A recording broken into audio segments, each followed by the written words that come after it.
Hello everyone, welcome to my channel. तो आज हम पढ़ेंगे क्लास 10th का केमिस्ट्री का chapter number 1 chemical reaction and equation. ठीक है, तो देखिए आपने है ना chemical change and physical change के बारे में पक्का सुना ही होगा, है ना।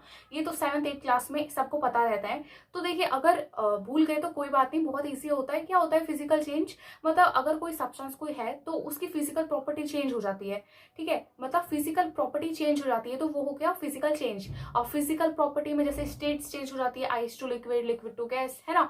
और ये क्या होता है, रिवर्सिबल होता है। और जो केमिकल चेंज होता है वो इरिवर्सिबल होता है। जैसे कि आयरन में रस्ट लग जाती है, ठीक है, तो वो क्या है, वो एक केमिकल चेंज है। यानी केमिकल चेंज का मतलब क्या होता है, केमिकल प्रॉपर्टी चेंज होना। ठीक है, अब देखिए उसी से केमिकल रिएक्शन क्या होता है।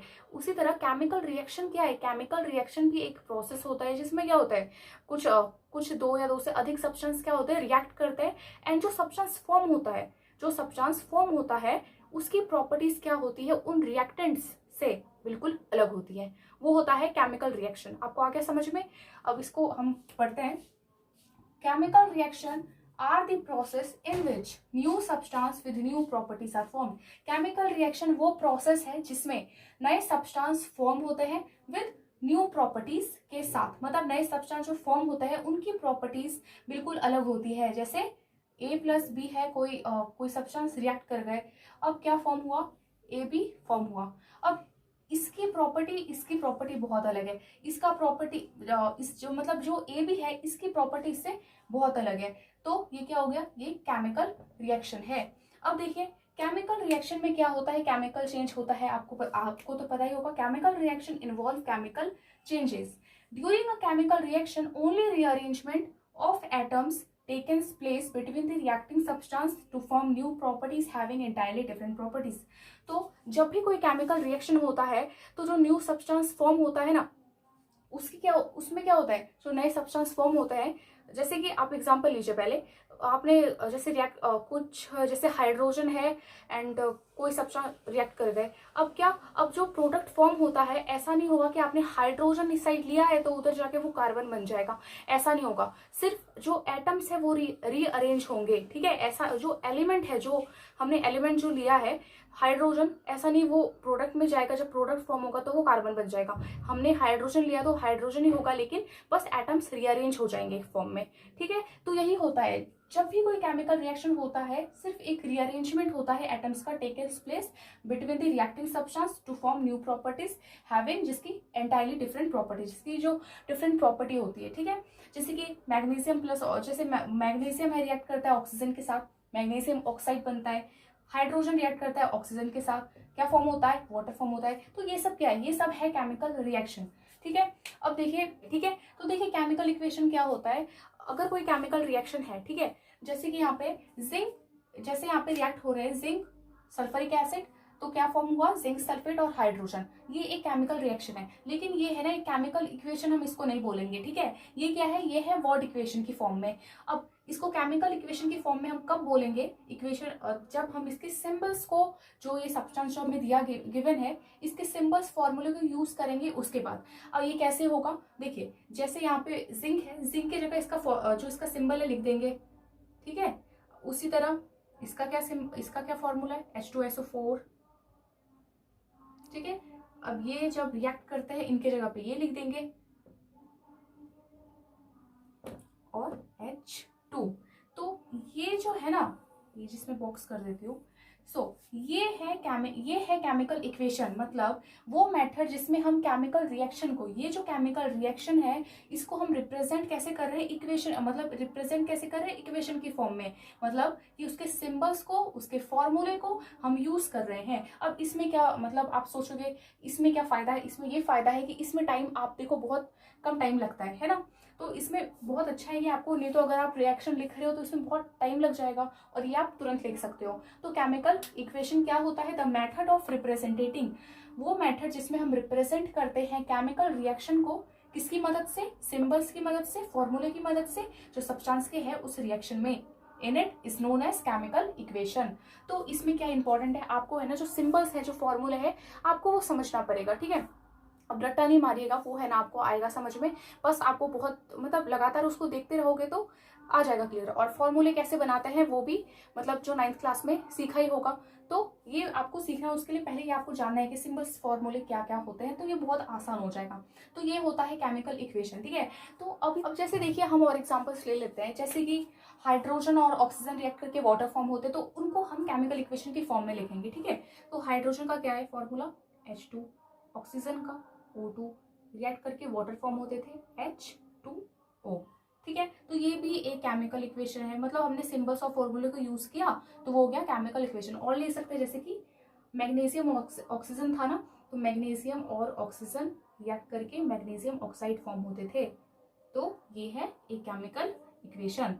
तो ये तो बहुत इजी है, बस आपको इसमें सिंबल्स और फॉर्मूले आपको याद रखने पड़ेंगे, ठीक है। ये तो इसमें बहुत इंपॉर्टेंट है, ये तो होने वाला ही नहीं है ना ये। तो अब देखिए, अब यहाँ पे क्या है, इसको हमें ना और इंफॉर्मेटिव बना सकते हैं। कैसे बना सकते हैं, अगर है ना, देखिए जैसे कि ये हटा दिया, ओके, जैसे कि यहाँ पे हाइड्रोजन, इसको हम और इंफॉर्मेटिव कैसे बनाएं, तो जैसे कि अब देखिए हाइड्रोजन क्या है, एक गैस है। तो अगर कोई गैस, अगर ये गैस है तो मैं यहाँ पे साइन दे दूंगी ये वाला, क्योंकि स्पेस पहले यहाँ पे देना इंपॉर्टेंट है, ठीक है। जैसे यहाँ पे ये H2 क्या है, ये गैस है, और मैंने यहाँ पे लिख दिया इस तरह का साइन, आपने ये दिया, ठीक है। गैस है तो आपको आगे में ये देना पड़ेगा, इससे इंफॉर्मेटिव बन जाता है। अब देखिए ऑक्सीजन है तो ऑक्सीजन भी एक गैस है, ठीक है। आपको क्लियर करके अच्छे से साफ सुथरा लिखना है। अब ये जो वाटर है, वाटर क्या है, वाटर एक लिक्विड फॉर्म है, तो लिक्विड फॉर्म है तो आप इसको ऐसे लिखोगे। तो इससे आपको क्या पता चलता है, अगर आप वर्ड इक्वेशन की फॉर्म में लिखोगे तो आपको पता ही नहीं चलेगा कि हाँ, और बस आपको इतना पता चल रहा है हाँ जिंक सल्फर रिएक्ट करके जिंक सल्फेट बन रहा है, हाइड्रोजन मतलब फॉर्म हो रहा है। इससे ये नहीं पता चलेगा कि कौन गैसेस स्टेट में है, कौन वाटर में, कौन एक्वस सॉल्यूशन, ऐसा कुछ पता नहीं चलेगा ना कि सॉलिड एक्वस सॉल्यूशन में है या नहीं है। तो इसमें क्या होता है, जब आप इक्वेशन की फॉर्म में लिखोगे तो आपको ये भी पता चल जाएगा हाँ ये गैसेस फॉर्म में है ना, ऑक्सीजन भी गैसेस फॉर्म में है, H2O लिक्विड फॉर्म में है। उसी तरह देखिए अगर कोई सॉलिड फॉर्म में हुआ तो आपको जैसे सॉलिड फॉर्म में जैसे कि जिंक है तो S, आपको ऐसे S लिखना है, S से सॉलिड और ब्रैकेट ऐसे दे देना है, ठीक है। H2SO4 क्या एक्वस सॉल्यूशन है, तो एक्वस सॉल्यूशन में आपको AQ करना है, AQ एंड ब्रैकेट। उसी तरह जो जिंक सल्फेट है ये भी एक्वस है, H2 गैस है।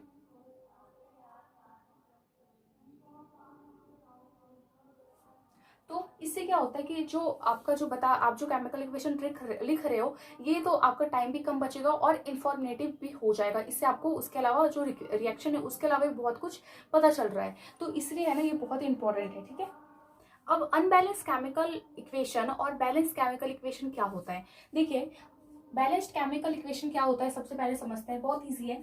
कोई केमिकल इक्वेशन है, अगर उसमें जो नंबर ऑफ एटम्स है डिफरेंट एलिमेंट्स के, ठीक है, चाहे मतलब इधर मतलब मेरे पास रिएक्टेंट्स में हाइड्रोजन के 2 एटम है, ऑक्सीजन के 2 एटम है, तो प्रोडक्ट में अगर हाइड्रोजन के 2 एटम हुए और ऑक्सीजन के भी 2 एटम हुए तो इसका मतलब ये बैलेंस्ड केमिकल इक्वेशन है। यानी नंबर ऑफ एटम्स जो है डिफरेंट एलिमेंट्स के वो इक्वल है, रिएक्टेंट्स में भी प्रोडक्ट में भी, यानी रिएक्टेंट्स की साइड में भी प्रोडक्ट की साइड में भी, तो वो क्या होता है बैलेंस्ड केमिकल इक्वेशन। वही अगर उसका अपोजिट देखे, अगर ऐसा नहीं हुआ, अगर अनइक्वल है तो वो होता है अनबैलेंस्ड केमिकल इक्वेशन, ठीक है। तो देखिए अब बैलेंस्ड केमिकल इक्वेशन में उसको बोलेंगे जिसमें has an equal number of atoms, यानी जो एटम्स के मतलब एटम्स जो है डिफरेंट एलिमेंट्स के वो नंबर इक्वल है इन दी रिएक्टेंट्स एंड प्रोडक्ट, यानी रिएक्टेंट्स के साइड में भी प्रोडक्ट की साइड में भी। आपको पता है ना रिएक्टेंट्स ये इस साइड, रिएक्टेंट्स क्या होता है इधर होता है, ठीक है, लेफ्ट साइड में, एंड राइट साइड में क्या होता है प्रोडक्ट होता है। तो इस साइड देखिए, अब आप बताइए ये जो रिएक्शन है ये इक्वल है या नहीं है, मतलब ये बैलेंस्ड केमिकल इक्वेशन है या नहीं है। अब आप बोलोगे हाँ ये बैलेंस्ड है, कैसे है, क्योंकि आप देखिए जो जिंक है, जिंक कितना है, यहाँ पे जिंक 1 है, मैं यहाँ लिख देती हूँ नंबर ऑफ Zn कितना है, यहाँ पे देखिए 1 है और यहाँ पे भी 1 है, यानी रिएक्टेंट्स में भी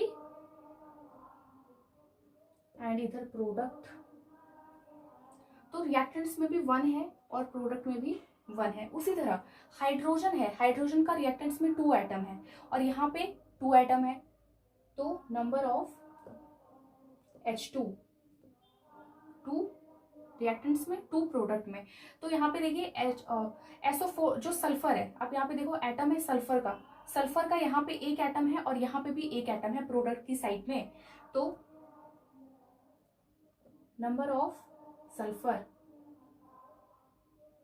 कितना होगा 1 1।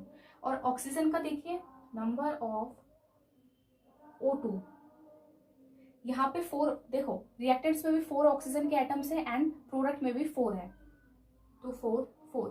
तो आप देख रहे हो यहाँ पे है ना जो एटम्स जो है डिफरेंट एलिमेंट्स के रिएक्टेंट्स में भी इक्वल है, प्रोडक्ट में भी इक्वल है।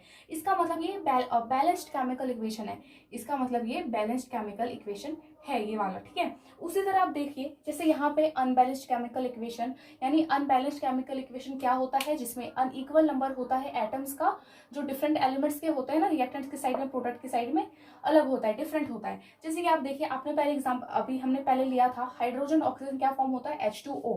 अब आप देखोगे यहाँ पे जो नंबर ऑफ हाइड्रोजन है, नंबर ऑफ हाइड्रोजन एंड यहाँ पे नंबर ऑफ ऑक्सीजन, तो रिएक्टेंट्स ये R रिएक्टेंट है, ये P प्रोडक्ट है, ओके।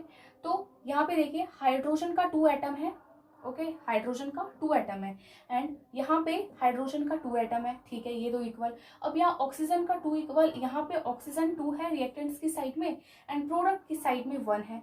अब तो ये अनबैलेंस्ड केमिकल इक्वेशन हो गया है ना। अब क्या करें, अब इस अनबैलेंस्ड केमिकल इक्वेशन को हमको बैलेंस करना पड़ेगा। अब वो कैसे करेगा अभी आपको मैं बताऊंगी, और वो आप जानिए हम क्यों करते हैं बैलेंस, ठीक है। हमने law of conservation of mass पढ़ा है, ठीक है। उसमें क्या लॉ है कि जो रिएक्टेंट्स का मास होता है वो प्रोडक्ट के मास से मतलब इक्वल होता है, तो दोनों का मास इक्वल होता है। तो यहाँ पे अगर हमने H2 + O2 लिया तो यहाँ पे भी H2O होना पड़ेगा। तो उसी लॉ को हमको सेटिस्फाई करने के लिए इसको बैलेंस करना है, ठीक है। तो इसको बैलेंस करना है। अब कैसे करना है बैलेंस, देखिए इसको इरेज कर देते हैं।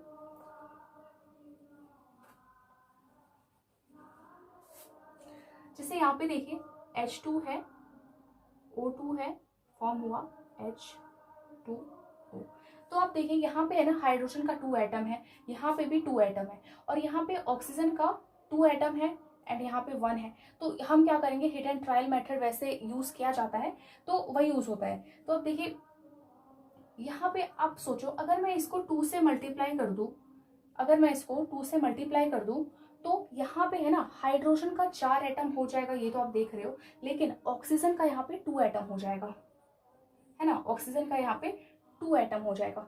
तो इसे देखो ऑक्सीजन तो आपका बैलेंस हो गया, लेकिन अब आप देखोगे यार पहले तो हाइड्रोजन बैलेंस था, ऑक्सीजन अनबैलेंस था, लेकिन अब अपोजिट हो गया। यहाँ पे अब ऑक्सीजन बैलेंस हो गया, अब हाइड्रोजन अनबैलेंस हो गया। तो कोई बात नहीं, अब हम इसको फिर से 2 से मल्टीप्लाई कर देंगे। तो यहाँ पे भी 4 हो गया, यहाँ पे भी 4 है, इधर भी 2 है, इधर भी 2 हो गया। तो इसी तरह से है ना हमको मतलब आप सिंपली इसको कर सकते हो, ठीक है। हम और एग्जाम्पल ले लेते हैं,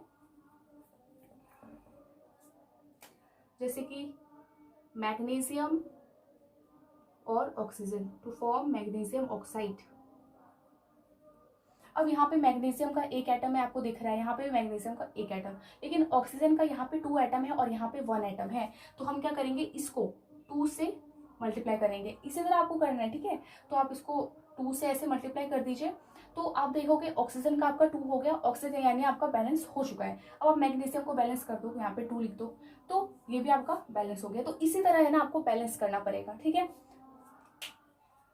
अब हम समझ गए हैं केमिकल रिएक्शन क्या होता है और केमिकल इक्वेशन क्या होता है, ठीक है। तो अब आपके दिमाग में क्वेश्चन उठ रहा होगा कि अगर कोई केमिकल रिएक्शन हो रहा है तो हम कैसे बोले कि हाँ वो केमिकल रिएक्शन है, कैसे बोले। तो उसके लिए क्या है, कुछ कैरेक्टरिस्टिक, अगर ये कैरेक्टरिस्टिक आप कहीं देखते हो तो आप बोल सकते हो हाँ ये केमिकल रिएक्शन यहाँ पे हो रहा है, ठीक है। तो वो कैरेक्टरिस्टिक क्या है, evolution of gas, formation of precipitate, change in colour and change in temperature. Evolution of gas का मतलब कोई रिएक्शन में अगर कोई गैस इन्वॉल्व हो रही है तो वो हो जाता है मतलब ये जो रिएक्शन है वो किससे कैरेक्टराइज्ड है, इवोल्यूशन ऑफ गैस से। जैसे कि देखिए जिंक सल्फेट, जैसे जिंक और सल्फ्यूरिक एसिड रिएक्ट करके जिंक सल्फेट फॉर्म करता है, हाइड्रोजन फॉर्म करता है, तो ये हाइड्रोजन क्या है, ये गैस है। तो यहाँ पे ये रिएक्शन किससे कैरेक्टराइज्ड है, इवोल्यूशन ऑफ गैस से। उसी तरह फॉर्मेशन ऑफ प्रेसिपिटेट, अब प्रेसिपिटेट क्या होता है, अगर कोई रिएक्शन है उसमें कोई चीज़ है ना सेपरेट हो जाती है और जो है ना नीचे जाके बैठ जाती है, मतलब जो रिएक्शन हो रहा है, मतलब ये जो होता है ना ये है ना डिसॉल्व नहीं होता, ये सेपरेट हो जाता है रिएक्शन से, ठीक है, और नीचे जाके बैठ जाता है। तो जब भी कोई प्रिसिपिटेट फॉर्म होना तो उसको ऐसे वाले साइन से मतलब बताया जाता है, ठीक है। तो अगर आप कहीं देखते हो ये वाला साइन, इसका मतलब प्रेसिपिटेट होता है, ठीक है। तो इट इज अ सॉलिड, मतलब ये सेपरेट हो जाता है ड्यूरिंग अ केमिकल रिएक्शन, तो ऐसा होता है। तो अगर कहीं प्रेसिपिटेट फॉर्म हो रहा है तो हम बोलेंगे कि वो कैरेक्टराइज किससे है, फॉर्मेशन ऑफ प्रेसिपिटेट से। जैसे कि देखिए, आप कुछ इंपॉर्टेंट मैंने लिखा है जो पेपर में बहुत इंपॉर्टेंट आपको मतलब याद करना ही पड़ेगा, ठीक है। जैसे कि रिएक्शन है पोटेशियम आयोडाइड और lead nitrate and form yellow precipitate of lead iodide. तो क्वेश्चन में आता भी है और आया भी है कि फॉर्मेशन ऑफ प्रेसिपिटेट का कुछ एग्जांपल्स दीजिए। तो आप ये लिख सकते हो, जो रिएक्शन होता है पोटेशियम आयोडाइड और लीड निट्रेट के बीच में, और उसमें एक येलो प्रेसिपिटेट फॉर्म होता है लीड आयोडाइड का, ठीक है। अब चेंज इन कलर, अगर कोई रिएक्शन में चेंज होता है कलर तो आप बोलोगे हाँ this reaction is characterised by change in colour. जैसे रिएक्शन बिटवीन सिट्रिक एसिड या लेमन जूस, ठीक है, आप वो भी ले सकते हो। पोटेशियम परमैंगनेट, और पोटेशियम परमैंगनेट किसका, पर्पल।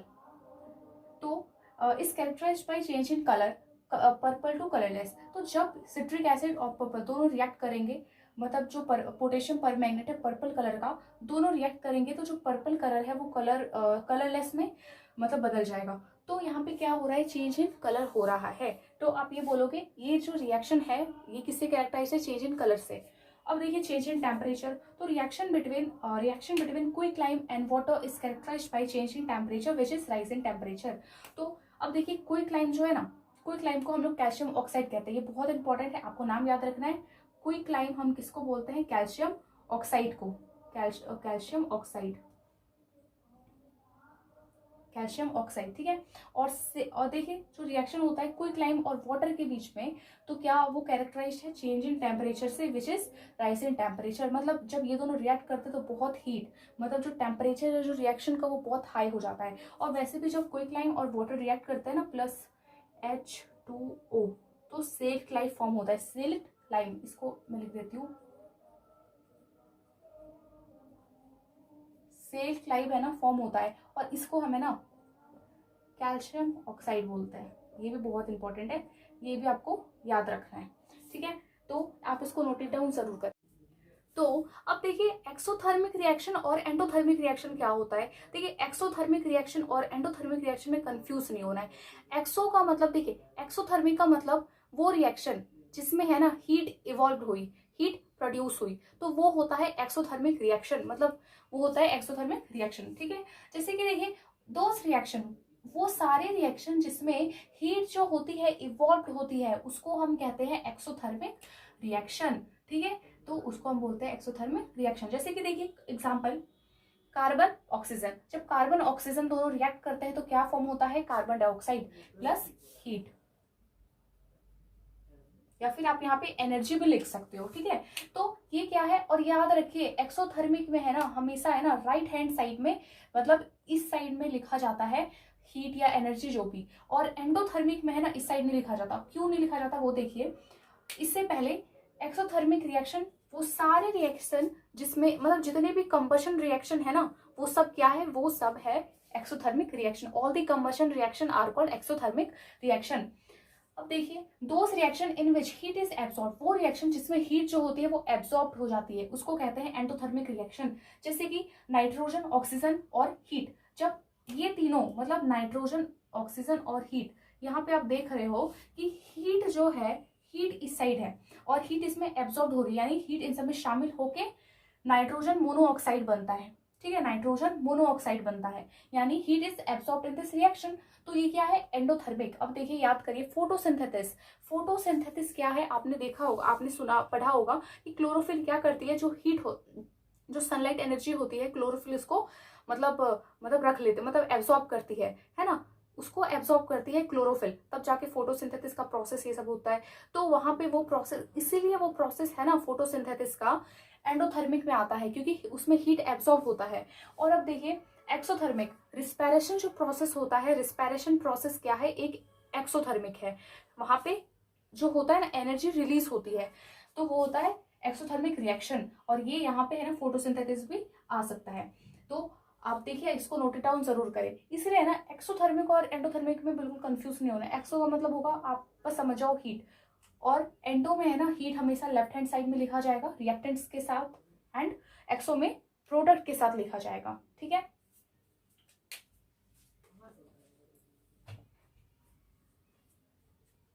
ये टोटल 5 टाइप्स होती है केमिकल रिएक्शन की। तो कॉम्बिनेशन रिएक्शन होता है, डिकम्पोजिशन रिएक्शन होता है, displacement reaction, double displacement reaction और एक ऑक्सीडेशन एंड रिडक्शन, ठीक है। पहले हम ये चार डिस्कस करेंगे, देन वो वाला हम डिस्कस करेंगे। तो देखिए कॉम्बिनेशन रिएक्शन क्या होता है। देखिए कॉम्बिनेशन रिएक्शन वो रिएक्शन जिसमें हम रिएक्टेंट्स है ना कितने भी ले, लेकिन जो प्रोडक्ट फॉर्म होता है वो है ना सिर्फ एक होना चाहिए, सिंगल।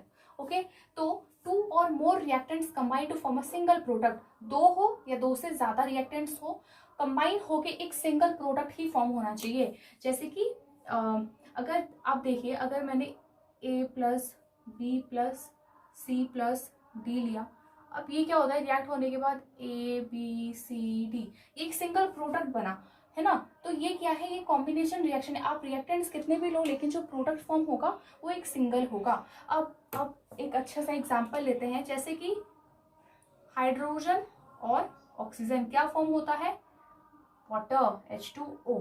तो ये क्या है, यहाँ पे आप देख रहे हो 2 या 2 से अधिक, यानी ये 2 है, यानी ये कॉम्बिनेशन रिएक्शन है। अब इसको बैलेंस भी कर लेते हैं, है ना। अब यहाँ पे आप वो जो इनका स्टेट है, जैसे ये लिक्विड स्टेट है, तो आप ये सब आप कर देना, ठीक है। आई होप आपको ये समझ में आ गया है। यानी आप है ना रिएक्टेंट्स कितने भी लो, लेकिन जो प्रोडक्ट फॉर्म होगा वो सिर्फ सिंगल होगा, सिंगल प्रोडक्ट। इसमें मेन है 2 और more reactants form single product. अब डिकम्पोजिशन रिएक्शन देखिए, a single reactant decompose to form 2 और मोर प्रोडक्ट।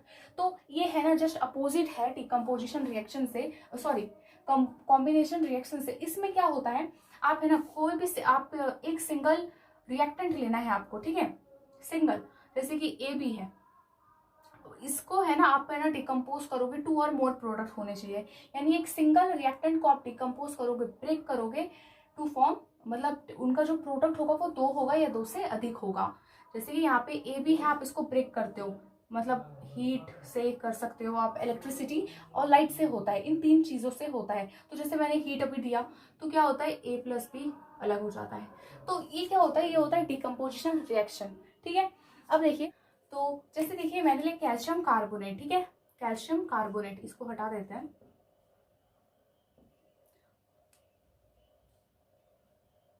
ये क्या है, ये है कैल्शियम कार्बोनेट। अब इसमें क्या किया हमने, हीट मतलब हमने ये रिएक्शन किसकी वजह से किया, हीट से किया, तो यहाँ पे हीट लिखेंगे।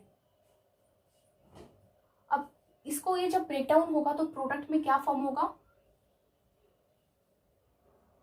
CO2, कैल्शियम, यहाँ पे क्या होगा, कैल्शियम ऑक्साइड और CO2। अब याद कीजिए, मैंने बताया था कैल्शियम ऑक्साइड को हम क्विकलाइम भी कहते हैं, आपको याद रखना है, ठीक है। और कार्बन डाइऑक्साइड फॉर्म होता है। तो ये क्या है, एक डिकम्पोजिशन रिएक्शन है। अब इसको हम इलेक्ट्रिसिटी बहुत, जैसे कि हमने H2O लिया, ठीक है, अब इसको हमको ब्रेक करना है, ठीक है, अब डिकम्पोज इसको करना है, तो इसमें हम इलेक्ट्रिसिटी डालेंगे।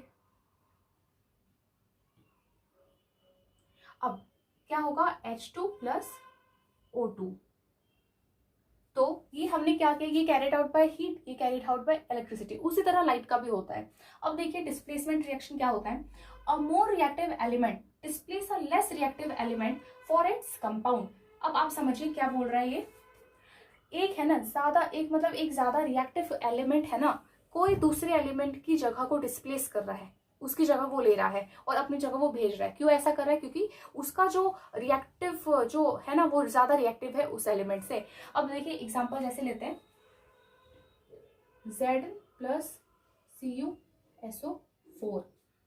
अब ये क्या होता है, आप देखिए जब है ना ये दोनों रिएक्ट करेंगे तो ये Z जो जिंक है ना कॉपर की जगह आ जाएगा और कॉपर को यहाँ पे भेज देगा। ऐसा क्यों, क्योंकि जो जिंक है वो ज्यादा रिएक्टिव है एज कंपेयर टू कॉपर। तो रिएक्ट होने के बाद यहाँ पे क्या होगा, ZnSO4 और यहाँ पे Cu आ जाएगा। तो ये क्या है, एक डिस्प्लेसमेंट रिएक्शन है। तो इसमें क्या होता है, अ मोर रिएक्टिव एलिमेंट, ज्यादा रिएक्टिव एलिमेंट जो होता है डिस्प्लेस कर देता है एक लेस रिएक्टिव एलिमेंट को फॉर इट्स कंपाउंड। अब डबल डिस्प्लेसमेंट रिएक्शन क्या है, इसमें है ना जैसे यहाँ पे डिस्प्लेसमेंट था तो ये डबल डिस्प्लेसमेंट रिएक्शन है। इसमें क्या होता है, म्यूचुअल एक्सचेंज ऑफ आयंस, इसमें क्या होता है जो आयंस होता है ना उसको एक्सचेंज करते हैं, ठीक है, जो आयंस है उन्हीं को एक्सचेंज कर दिया। अब जैसे कि एग्जांपल हम लेते हैं, ठीक है, NaOH, ये है सोडियम हाइड्रोक्साइड।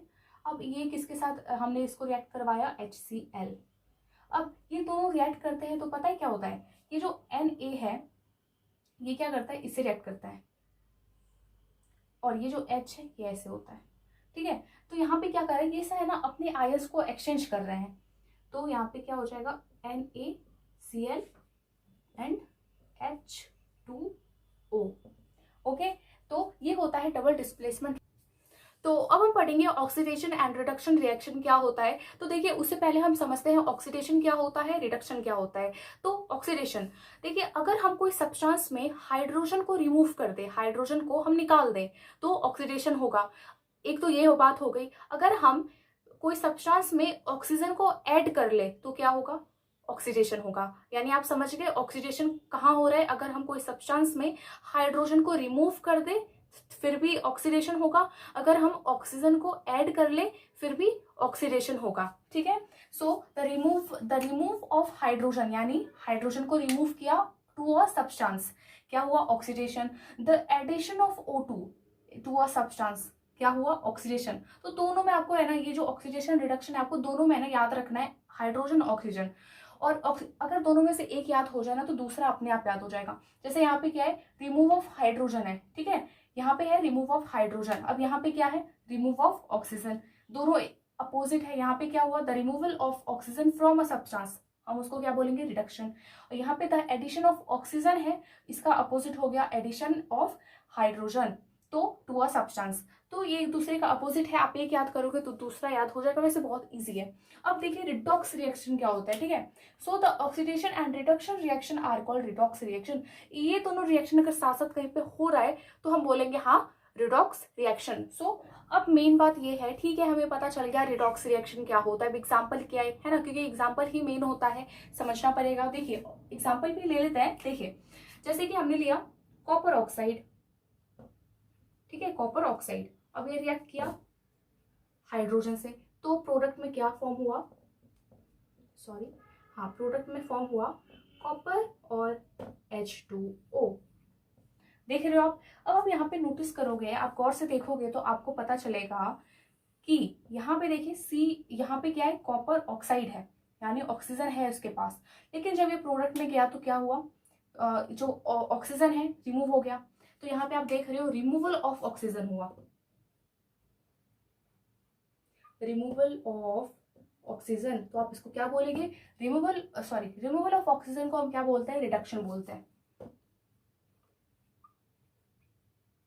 ठीक है। तो अब देखा रिडक्शन आपको मिल गया। अब आप यहाँ पे देखो, यहाँ पे हाइड्रोजन है, हाइड्रोजन जब प्रोडक्ट में हुआ तो यहाँ पे क्या हुआ, H2O फॉर्म हो गया, ये ऑक्सीजन इसके साथ ऐड हो गया तो H2O वाटर। तो अब आप यहाँ पे देख रहे हो इसमें क्या हो रहा है, इसमें क्या हुआ, एडिशन ऑफ ऑक्सीजन, है ना, एडिशन ऑफ O2। तो ये क्या है, एडिशन ऑफ ऑक्सीजन, ऑक्सीडेशन।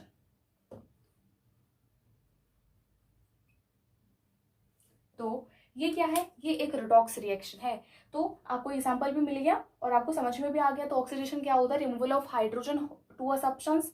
कोई भी सब्सटेंस में अगर क्या होता है, रिमूव करेंगे हाइड्रोजन को, वो होता है ऑक्सीडेशन। या फिर हम ऐड करें हम करें ऑक्सीजन को तो टू अ सब्सटेंस, ये भी होता है ऑक्सीडेशन। एंड इसका जस्ट अपोजिट होता है reduction, the removal of oxygen from a substance and the addition of H2 plus यानी H2 यानी हाइड्रोजन टू अ सब्सटेंस।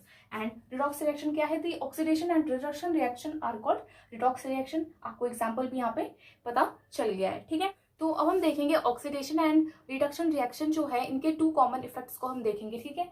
तो two common effects of oxidation and reduction reaction. देखिए two common effect क्या होता है, corrosion of metal and rancidity of food. अब देखिए इसका तो नाम, कोरोजन का आपने नाम सुना होगा, आपने देखा होगा जो आयरन होती है, आयरन में क्या होता है कि जल्दी तो नहीं, बहुत टाइम बाद क्या होता है कि उसमें ना एक ब्राउन ब्राउन लेयर होती है, वो क्या होता है, रस्ट। तो वो क्यों होता है, बिकॉज ऑफ ऑक्सीडेशन, ठीक है, बिकॉज ऑफ ऑक्सीडेशन। तो वहाँ पे क्या होता है, रिएक्शन ये सब होता है जिसकी वजह से वहाँ पे रस्ट लग जाती है। तो इसी के वजह से होता है कोरोजन ऑफ मेटल्स, किसके वजह से होता है, इनके वजह से ही होता है। So corrosion is a process in which metals, corrosion क्या है, एक प्रोसेस है जिसमें मेटल्स क्या होते हैं, जो मेटल है वो ईटन अप ग्रेजुअली, धीरे धीरे, है ना, ईटन होता है धीरे धीरे by the action of air, किसके एक्शन से, एयर की वजह से, मॉइस्चर की वजह से, या फिर कोई केमिकल जो सब्सटेंस है उनके सरफेस पे जो होता है ऑन देयर सरफेस, या फिर एसिड भी आप बोल सकते हो, ठीक है। और अ केमिकल यानी एसिड ऑन देयर सरफेस। तो कोरोजन क्या है? कोरोजन एक प्रोसेस है जिसमें क्या होता है, जो मेटल्स है वो ईटन होता है gradually by the action of air की वजह से, moisture and chemical on their surface की वजह से, ठीक है। तो वो होता है कोरोजन। तो अब देखिए रेंसिडिटी क्या होता है। तो आपने है ना देखा होगा कि जब आप चिप्स खरीदते हो या फिर चिप्स खरीदते हो, कुरकुरे खरीदते हो, ये सब में क्या होता है, जो चिप्स है उसके अंदर फैट और ऑयल होता है ना। तो उसमें है ना, आपने देखा होगा पैकेट्स में क्या होता है, बहुत हवा भरी रहती है। हमें तो लगता है कि वो जो चिप्स वाली जो कंपनी है वो हमें चिप्स कम देती है, ये ज़्यादा भर देती है ना। लेकिन वो इसलिए देती है ताकि वो जो चिप्स है वो अच्छे से, मतलब उसका टेस्ट अच्छा रहे, वो खराब नहीं हो, क्योंकि उसमें नाइट्रोजन भरी जाती है, ठीक है, नाइट्रोजन। तो नाइट्रोजन क्या करता है, प्रिवेंट करता है रेसिडिटी से। अब रेसिडिटी क्या होता है? देखिए रेसिडिटी वही है, रेसिडिटी एक कंडीशन होती है जिसमें जो फूड होता है ना उससे एक अनप्लीजेंट स्मेल आने लगती है, टेस्ट अच्छा नहीं होता, यानी खाने लायक नहीं रहता, तो वो होता है रेसिडिटी, ठीक है। तो रेंसिडिटी क्या है? द कंडीशन प्रोड्यूस, जो कंडीशन प्रोड्यूस्ड होती है बाय एरियल ऑक्सीडेशन से, किसके वजह से? एरियल ऑक्सीडेशन से, of fat and oil, fat और ऑयल के फूड में होता है ये, marked by unpleasant smell and taste is called rancidity. उसको हम क्या बोलते हैं? रेंसिडिटी बोलते हैं। अब देखिए इससे हम प्रिवेंट कैसे कर सके फूड को, तो उसके लिए बहुत सारे वेज है। तो देखिए क्या है, the adding by adding antioxidant, हम जो वो food containing fat and oil है उसमें हम क्या करें, ऐड कर दे एंटीऑक्सीडेंट को, ठीक है। अब देखिए पैकेजिंग करें हम फैट और oil containing food in a nitrogen gas. अगर देखिए इसलिए तो अभी आप बताया ना एग्जांपल, चिप्स में क्या होती है, वो जो गैस भरी जाती है नाइट्रोजन गैस भरी जाती है, ठीक है। तो packaging of fat and oil containing food in nitrogen gas, उसमें नाइट्रोजन गैस भरता है। और कॉमन क्या है, घरों में आपने देखा होगा फ्रीजर में रख देते हैं, उससे भी खाना बच जाता है। और क्या करता है, एयर टाइट कंटेनर में हम रख देते हैं, उससे भी बच जाता है खाना। कुछ ये नहीं कि हमेशा के लिए बच जाएगा, पर हाँ बच रहेगा, बहुत दिनों तक फ्रीजर में रह जाएगा। तो ये सब इसके लिए वेस्ट होती है। तो इसी के साथ आपका ये चैप्टर बिल्कुल खत्म होता है, केमिकल रिएक्शन इक्वेशन। तो मिलते हैं अगले वीडियो में। अब इसी के लिए thank you for watching this video. अगर चैनल को सब्सक्राइब नहीं किया तो सब्सक्राइब जरूर कर ले, एंड लाइक वीडियो को जरूर करें।